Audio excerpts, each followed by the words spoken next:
Okay, good afternoon. Oras na, alas 12. Okay, maglalaba muna tayo. Nakababad na po, paandar na lang yung washing machine. Nakababad na. Mamaya na ako mananangali pag natapos. So, bababa tayo. Be sure na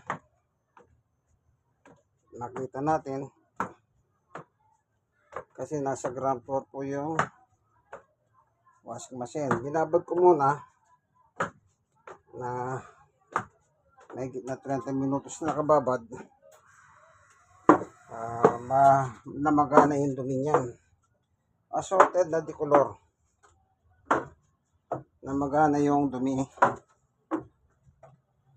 At saka paanda rin na yung washing machine kasi malambot na yung mga tela ng damit. Yung damit mismo malambot na. Mga ano lang yun, mga damit, isang kumot lang na malambot na yung kumot.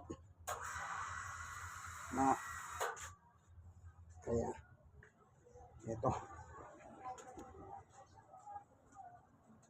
So ilalagay natin ito.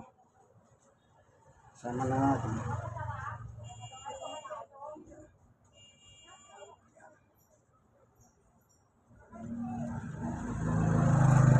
Mga decolor yan. Decolor. Assorted na decolor.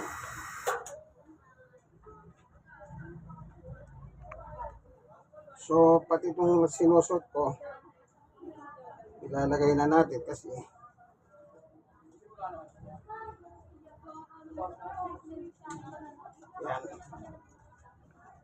Lagyan na rin natin ito.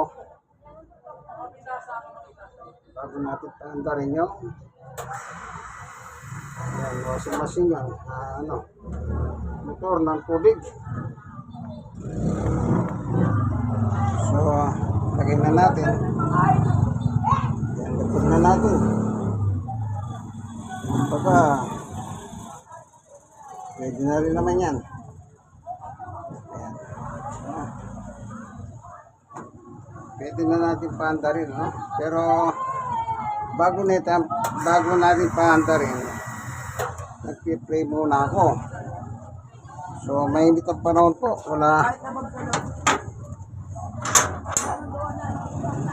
Yan, labasan at pasukan ng mga estudyante. Yan, nagkakasalutong na.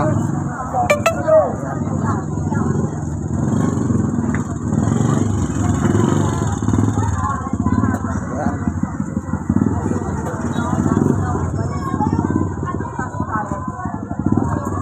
Labasan at pasukan ng mga estudyante. Alas 12. So, kaya natin binuksan ito para maliwanag. Okay. Paandarin po natin itong washing machine.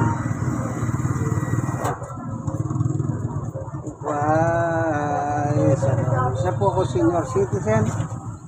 Stroke, no 7 years at person with disability 7 years. Dahil sa tulong at tawa ng ating Panginoong Yesus, kayang-kaya, kaibigan, kayang-kaya. Okay tayo. Panginoong Diyos sa aming Ama na makapangyarihan sa lahat. Minsan pa, nagkakatiwala ko po sa inyo. Ito ang aking lalaban na sana huwag magkaroon ng aberya sa tubig at kuryente at sa washing machine. Sana po maging matagumpay sa 2 oras na paglalaban sa pangalan ni Jesus. Paandarin ko na po. Amen, amen, amen. Ayan. Nag-pray na tayo. Ayan na. Ayan. Yan ang gawain ng tunay na macho man ng Tondo, Manila at ng buong Pilipinas. Marunong tayong maglaba. So, bilang isang senior, kailangan tayong tumulong sa gawaing bahay, kagaya ng paglalaba. Siyempre, kailangan natin yan. Ito yung aking payong. Payong na tungkol dyan, makapal yung gitna niyan. Kaya kung lumalakad ako, makapal. Tungkod na, pahing pa. Eh, yan.